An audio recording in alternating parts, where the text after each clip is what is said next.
आकार कसा द्यायचा बघा। मुंड्याला आतमध्ये आणि बाहेर कधी जायचं हे। नमस्कार, मी गीता फॅशन या चॅनल मध्ये आपलं सर्वांचं खूप मनापासून स्वागत आहे। तर आज वेगळा टॉपिक दाखवणार आहे। तर बऱ्याच मैत्रिणींना आपल्या कमेंट्स असतात की ताई गळ्यांचे प्रकार दाखवा किंवा गळे कसे डिझाईनचे गळे टाकायचे असतील तर कसं माप घ्यायचं काय, तर ते मी आज तुम्हाला दाखवणार आहे। तर दोन प्रकारामध्ये आपले पाठीवर डिझाईन असतात। तर त्यातली पहिला प्रकार म्हणजे बोट नेक। बोट नेक मध्ये कटिंग कशी करायची आणि मग त्याच्यावर आकार कसा टाकायचा हे मी तुम्हाला आज दाखवते। तर चला सुरुवातीला आता ट्रेंडिंग मध्ये बोट नेकला डिझाईनचा गळा घेतात। आपल्याकडे कस्टमर येतात, पाठीमागं बोट नेक आणि खाली डिझाईन पाहिजे। तर त्याची कटिंग कशी करायची ती मी माहिती देणार आहे। व्हिडिओ स्किप न करता पूर्ण बघा आणि काही चुकलं तर माफ करा आणि समजलं नाही तर कमेंट करा। आता चुकलं नाही तर माफ करा यांच्यासाठी की जे माझ्यापेक्षा हुशार आहेत, जे बघणारे व्ह्यूअर्स मध्ये कोणी असेल तर त्यांना म्हणते काय चुकी झाली तर चुकून व्हिडिओ मध्ये ते बोलणं गेलेलं असतं, तर तेवढंच लक्षात ठेवून कमेंट करतात। तर सहसा कुणी नाही करत, पण एखाद दुसरा असतं, कधीतरी महिन्यातून एखादी कमेंट येते की जे माझ्यापेक्षा हुशार असतील त्यांची येते, ठीक आहे मी मान्य करते। पण हा नक्कीच व्हिडिओ माझ्या या नवीन बिगनर्स ताईंसाठी फायद्याचा असणार आहे। तर डिझाईनचे गळे काढताना कटिंग मध्ये काय बदल केला पाहिजे हे मी तुम्हाला दाखवते। बदल असतो की नसतो की नेहमीच्या ब्लाउज सारखीच कटिंग असते हे तुम्ही सविस्तर बघा। तर चला व्हिडिओला सुरुवात करूया। अजिबात वेळ तुमचा जास्त वाया घालवणार नाही। तर सुरुवातीला आपण काय करायचंय,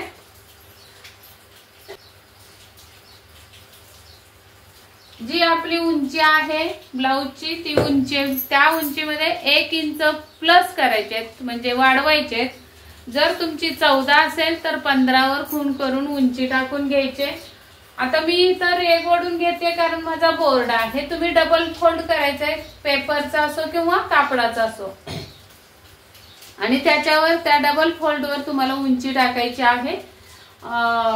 जी पण असेल त्याच्यामध्ये 1 इंच प्लस करून, कोणत्याही साईज साठी 1 इंच प्लस करायचे उंचीमध्ये। त्यानंतर इथं टाकायचा आहे शोल्डरचा निम्मा। आता तुमची जर शोल्डर असेल 14 इंच तर याच्यामध्ये तुम्हाला 2 ने भागायचंय, म्हणजेच की अर्धा, शोल्डरचा अर्धा। तर 7 वर खूण करून घेतली मी बरोबर। ही शोल्डर असणार आहे बोट नेक साठी। जर तुमची अंगावरचं माप शोल्डर, असं अंगावर जर माप तुम्ही घेतलं असेल शोल्डर तर, आणि 14.5 पण असू शकतं, 15 सुद्धा असू शकतं। अंगावर माप घ्या, जुन्या ब्लाउज वर माप घेऊन शोल्डर तुमची बोटनेक साठी तुम्हाला परफेक्ट काढता येणार नाही। जर तुमच्याकडे कस्टमर बोटनेकचा ब्लाउज शिवण्यासाठी आलं तर त्या कस्टमरचं अंगावर माप घ्या किंवा मग तुमचा बोटनेकचा ब्लाउज मापाला द्या असं सांगा। तर 7 वर खूण करून घेतलीये, इथं सुद्धा 7 वर खूण करून घ्यायचे। आता आपण शोल्डर मध्ये जशी बदल करतो तसा आपला इथे मुंड्यामध्ये सुद्धा बदल होत असतो। तर कमेंट्स येतात मला नेहमीच्या ओपन नेकच्या व्हिडिओला की ताई अर्धा इंच आतमध्ये आणि अर्धा इंच बाहेर, म्हणजे मुंड्याला आतमध्ये आणि बाहेर कधी जायचं हे आम्हाला समजत नाही। तर मी बऱ्याच वेळा सांगितले कॉलर नेक आणि बोट नेक जेव्हा तुमचा असेल तेव्हा तुम्हाला आतमध्ये यायचं असतं 1 इंच, आणि ओपन नेक असेल तेव्हा तुम्हाला बाहेर जायचं असतं। तर साधारण 5 नंतर ओपन नेक चालू होत जातो, 5 ला थोडंसंच बाहेर जायचंय। मीडियम डीप नेक म्हणजे 5 आणि 6 इंच। तर याच्यासाठी आता मुंड्यासाठी आपल्याला उंची घ्यायची आहे 7 इंच, सॉरी बोटनेकचा ब्लाउज आहे तर 6.5 वर खूण करून घ्यायची मुंड्यासाठी। हा इथं मुंड्यासाठी 6.5 वर खूण करून घ्यायचे। आता हाच मुंडा आपला परफेक्ट बसत नाही, 6.5 घेतला म्हणून 6.5 वरच बसत नाही. तर इथं तुमचा जर 40 जर अप्पर चेस्ट असेल तर 40चा चौथा भाग, 40चा चौथा भाग, त्यामध्ये तुम्हाला पाऊण इंच किंवा 1 इंच तरी शिलाई मार्जिन लुजिंग द्यायचंय. 1 इंच लुजिंग देऊन नंतर 1.5 इंच शिलाई मार्जिन.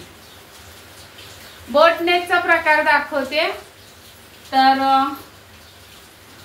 छातीचा चौथा भाग plus 1 inch losing plus 1.5 inch शिलाई मार्जिन असं टाकायचं आहे. आता इथे आपण काय केलं, शोल्डरचा अर्धा घेतला बरोबर. आता इथं उंची आपली 3.5 ठेवूयात बोटनेक, किंवा 3 इंच सुद्धा छान दिसेल. आणि इथे शोल्डर पट्टी 3 इंचावर घेतली. हा बॉक्स तयार करून घ्यायचा आहे असा. आणि याच्यामध्ये आपल्याला हा बोटी सारखा आकार द्यायचा आहे. जशी आपली बोट असते तसा आकार द्यायचा. हा बोट नेक होतो. आता इथं काय करायचंय आपल्याला, याचा 8वा भाग काढायचा आहे. छातीचा चौथा भाग, जिथं आपलं छातीचा चौथा भाग आला तिथे टेप लावलाय मी. लुजिंगच्या इथे टेप लावलेला नाही. छातीच्या चौथ्या भागाचा निम्मा करून घ्यायचा म्हणजे 8वा भाग निघतो. आणि यामध्ये आपल्याला 1.5 इंच किंवा इथून आतमध्ये अर्धा इंच आला तरी चालू शकतं. किती? अर्धा इंच बोटनेक साठी. 7चं घेतलंय म्हणून. इथं जर 15चा असेल तर 7.5 होणार आहे. तेव्हा तुम्हाला किती घ्यायचंय, 1 इंच घ्यायचंय. म्हणजे थोडस इथं साधारण 6.5 13 इंच इथं पाहिजे आपल्याला माप. हे जे माप आहे ते आपल्याला 13 इंच तरी कमीत कमी भरलं पाहिजे. अशा अंतरावरच ही मुंड्याची लाईन टाकायची कधी पण. मग आता तुम्ही अंदाजावर समजा 12चा गळा आहे, 12च्या गळ्याला तुमची शोल्डर या 7 मधून किती कमी होणार आहे, निम्म्यातून 2.5 इंच. तर 7.5 मधून 7 मधून 2.5 इंच कमी झाले तर 4.5 इंच राहिली. मग आता 4.5 इंचाची इथं समजा आली शोल्डर, तर इथून आपण इथूनच असा करणार का मुंडा, नाही. तर कमीत कमी हे अंतर 6.5 घेतलं पाहिजे आपल्याला. किती? कमीत कमी 6 तरी घेतलंच पाहिजे ना. मग तेव्हा तुमची मुंड्याची लाईन, आता इथं बघा 4.5 टाकून बघूया आपण. तर इथं आलं बरोबर. आणि इथं 4.5 घेऊन चालेल का? मग आपल्याला इथं 6 6.5 तरी पाहिजे ना अंतर. तेव्हा आपली ही खूण अशी बाहेर जाणार आहे तिरकस अशी. आणि असा हा मुंडा होणार आहे डीप नेक साठी. मी सोपं करून सांगण्यासाठी तुम्हाला हे दाखवते, नाही तर तुम्ही म्हणाल की मध्येच बोट नेक मध्ये डीप नेक कशाला दाखवला. तर मुंड्यासाठी दाखवते मी. मुंड्यासाठी जर 12 इंचाचा गळा तुमचा आहे इथून खालून, तर तुम्हाला असा येणार आहे ना, डॉट डॉट करते म्हणजे समजेल. असा गळा येणार आहे. इथं कमी होणार आहे शोल्डर एवढी, आणि हा गळा असा खाली पसरट येणार आहे. पण मग इथून आपला हा मुंड्याचा असा आकार येणार आहे. तेव्हा जेव्हा तुम्ही इथं टक्स माराल अशी 1 इंचाची, इथं टक्स जेव्हा तुम्ही मिटवाल ही, तेव्हा हा ऑटोमॅटिकली इकडे बसतो. हे डीप नेक साठी सूत्र आहे. तर मी आता ठीक आहे, हे जर नसेल समजलं तर सविस्तर नंतर डीप नेक साठी आपण व्हिडिओ बनवूया. फक्त माझं महत्वाचं मला सांगायचं होतं की इथलं जे अंतर आहे ते कमीत कमी 6 6.5 तरी बसलं पाहिजे, तरच तुमचा मुंडा व्यवस्थित बसणार आहे. मग आता वरती आपण शोल्डर किती घेतलीये, 7 इंच घेतलीये बोट नेक साठी.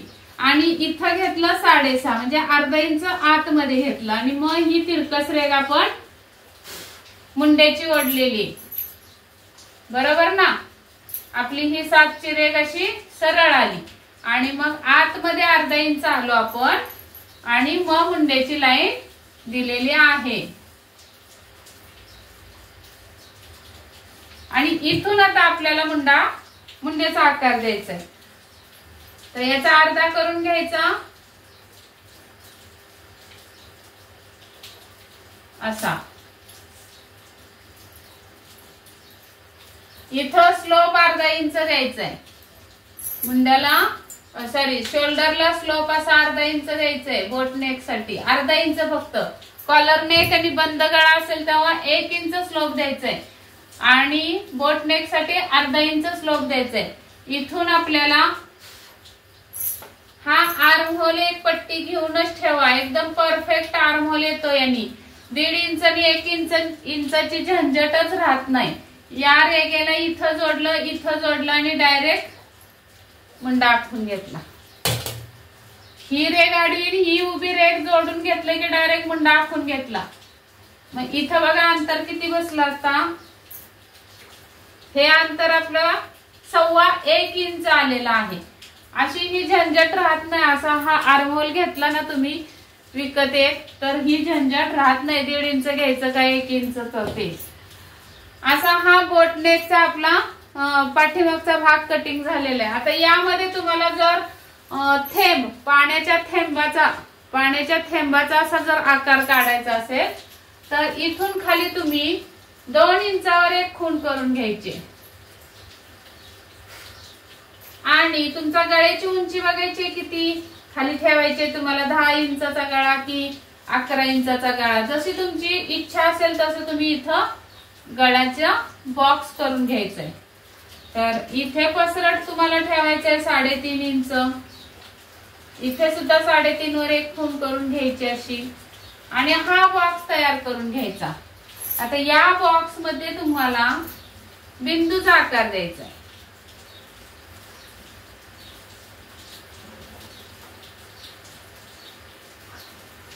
या पद्धतीने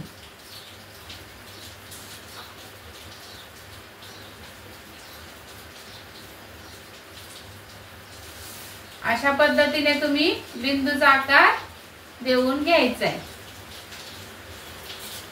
हे इथून सुद्धा आणू शकता, हे बघा इथून सुद्धा आणू शकता. असं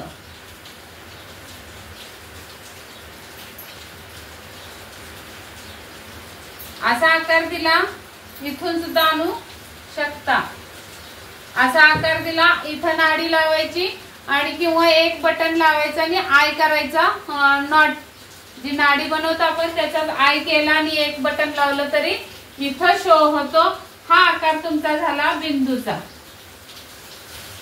त्यानंतर आता दुसरी डिझाईन काय करू शकतो आपण, इथं तुम्ही कोणतीही डिझाईन करू शकता तुमच्या आवडीने, बरोबर ना. आता हे कटिंग तुमच्या लक्षात आलं असेल. खाली आपल्याला इथं कमरेचा 4था भाग प्लस 1 इंच टक्स आणि 1.5 इंच शिलाई मार्जिन असं कमरेला टाकायचंय माप आणि ही कटिंग होणार आहे तुमची बोट नेक साठी. आता तेच जर तुम्हाला डीप नेकचा गळा करायचा आहे, समजा डीप नेक मध्ये गळा डिझाईनचा काढायचा आहे, तर तुमचा काय बदल होणार आहे. आता इथं शोल्डर आपण 14च घेऊया कारण पहिली 14 घेतली होती, छाती पण 40च घेतलेली होती. सरळ एक उंचीसाठी लाईन ओढून घेतली, जसं मी मगाशी सांगितलं तसं 1 इंच प्लस करून. आता इथे शोल्डर आहे 14 इंच बरोबर ना अंगावरचं माप, त्याच्या निम्मे 7 इंचावर पहिली अगोदर खूण करून घेते. आता डीप नेक साठी तुम्हाला गळ्याची डिझाईन किती गळ्यावर टाकायचे हे तुमच्या इच्छेवर राहणार आहे, कस्टमरच्या इच्छेवर. मी साधारण 10 इंचाच्या गळ्याचं दाखवते. हा तर इथे रुंदी द्यायची आहे गळ्याला 3.5 इंच. हा आता 10 इंचाच्या गळ्यासाठी आपला फॉर्म्युला काय आहे, तर शोल्डरच्या निम्म्यातून 2 इंच कमी म्हणजे शोल्डर किती आली 5 इंच. इथं पण 5 वर एक खूण करून घ्यायचे आणि इथं सरळ रेघ ओढून घ्यायचे आणि ही उंची द्यायची मुंड्याची आपल्याला 5.5 इंच. मग अशी बोट नेकला किती दिली 6.5 इंच दिली, तर इथं 5.5 ची उंची दिली मुंड्याला. हा मुंडा परफेक्ट आहे हे मी सांगत नाही. जेव्हा आपण मुंड्याची गोलाई मोजून घेतो तेव्हा कमी जास्त होत असतं. ते जर कमी झालं तर तुम्ही खाली वाढवायचंय मुंडा, म्हणजे 5.5 च्या ऐवजी 6 होणार आहे. आणि जर मुंडा मापून जास्त झाला तर कमी करायचंय, 5.5 च्या ऐवजी 5.25 किंवा 5 वर घ्यायचंय. आता इथं 40चा चौथा भाग टाकायचा आहे. इथं आलं 40चा चौथा भाग. आता यामध्ये लुजिंग द्यायचं का तर नाही, कारण आपण 10 इंच नेक ओपन करतोय. तर इथं लुजिंग न देता डायरेक्ट शिलाई मार्जिन 1.5 इंचाचं द्यायचंय. मग अशी आपण बोट नेकला 1 इंच लुजिंग दिलं होतं. खाली कंबर काय असेल ते 9 चौक 36, 36 ची समजा कंबर आहे. 1 इंच शिलाई टक्स साठी आणि 1.5 इंच शिलाई मार्जिन. आणि ह्या रेगा आपल्या अशा झाल्या. आता इथं मुंड्याला आकार कसा द्यायचा बघा. इथं सुद्धा आपण इथं किती घेतलं 5 इंच, तर इथं सुद्धा 5 वर खून केली. पण आपल्याला बाहेर अर्धा इंच जायचं. 5.5 किंवा 6 घेतलं तरी चालू शकतं इथं. आणि ही तिरकस मुंड्याची लाईन अशी ओढून घ्यायची. अशी डीप नेक साठी असा तिरकस आला पाहिजे मुंडा, कारण शोल्डर आपली इकडे घसरून येत असते खांद्यावर. आणि त्यानंतर आपल्याला इथं हा मुंड्याचा आकार असा द्यायचा आहे. हे बघ, इकडे टेकवलं रेगेला, खाली टेकवलं. आर्म होल एकदम मस्त पट्टी आहे, अजिबात टेन्शन येत नाही 1.5 इंचावर टाकू की 1 इंचावर टाकू असं. हा झाला आपला मुंडा. आता ही आतली रेग पुसून टाकते मी. हा मुंडा झाला. किती वर आला बघा, 1 वर आला असेल साधारण. हे बघा बरोबर 1 इंच बसलं ना. मी तुम्हाला 1 इंचावर टाका म्हणत असते, बरोबर 1 इंचावर बसलं. आता इथे तुम्हाला शोल्डरची पट्टी 3 इंचाची हवी आहे, तर 3 इंचावर टाकायचंय. म्हणजे तयार तुमची याची 2.25 इंच होणार आहे. इथं ब्लाउज वर 2.25 इंचाची पट्टी पाहिजे असेल तर 3 वर टाकायचे. 2.5 इंचाची पाहिजे असेल तर 3.25 वर खून करायचे. आणि मग हा आपल्याला गळ्यासाठी बॉक्स तयार करून घ्यायचा असा.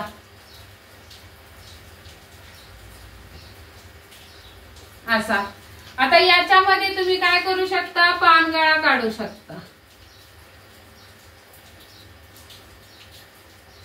या पद्धतीने तुम्ही पानगळा काढून घेतला, बरोबर ना. आणि जर तुमचा काठपदरचा ब्लाउज आहे किंवा कॉन्ट्रास्ट म्हणजे वेगळा कलर अजून आहे साडीतला, त्याची तुम्ही इथं डिझाईनचा असं पॅचेस करू शकता. हे बघ, इथून दाखवते.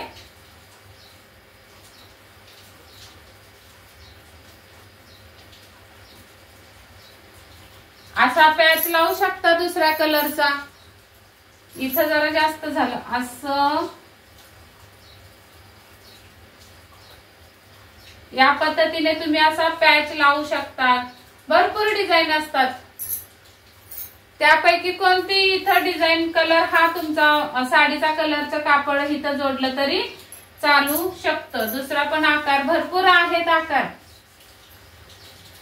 आता सेम याच आकाराची अशी पट्टी सुद्धा लावू शकतो आपण. कॅनव्हास वापरायचं, डिझाईनच्या गळ्यांना कॅनव्हास वापरायचं, एकदम फिनिशिंग छान येते डिझाईनच्या गळ्याला. अशा पद्धतीने ही तुम्ही दुसऱ्या कलरची पट्टी लावू शकता. भरपूर डिझाईन आहेत, पण डिझाईनच्या गळ्यासाठी कटिंग या पद्धतीची करायची. माझं काम काय आहे तर तुम्हाला डीप नेकच्या गळ्यासाठी कटिंग अशी आली पाहिजे. म्हणजे ही शोल्डर आपण कमी करून घेतली गळ्याच्या अनुसार. म्हणजे जेवढा गळा आहे मी शोल्डर कशी कमी करायची प्रत्येक गळ्यानुसार ह्याचा व्हिडिओ टाकलेला आहे. बघितला नसेल तर नक्की बघा. आणि जर तुम्हाला सापडत नसेल आपल्या चॅनेलवर तर नक्की कमेंट करा. आपण परत एकदा त्याच्यावर व्हिडिओ बनवूयात की गळ्यानुसार शोल्डर कशी कमी करत जायचं ते. त्याच्यावर व्हिडिओ मी तुम्हाला नक्कीच बनवून दाखवेन. तर मला वाटतं इथं तुम्हाला ही सगळी कटिंग आता समजली असेल. एकाच व्हिडिओमध्ये 2 प्रकारचे कटिंग दाखवले, बोटनेक आणि डीप नेक.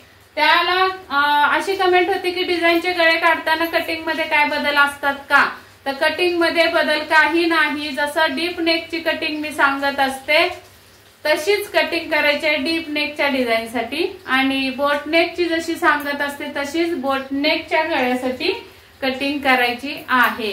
तर चला, या व्हिडिओमध्ये तुम्हाला थोडी जरी माहिती फायद्याची वाटली असेल तर नक्की व्हिडिओला लाईक करा. नवीन बघत असेल तर सबस्क्राईब करा. आणि व्हिडिओ आवडला असेल तर शेअर पण भरपूर करा. व्हिडिओ पूर्ण बघितल्याबद्दल तुमच्या सर्वांचे मनापासून धन्यवाद.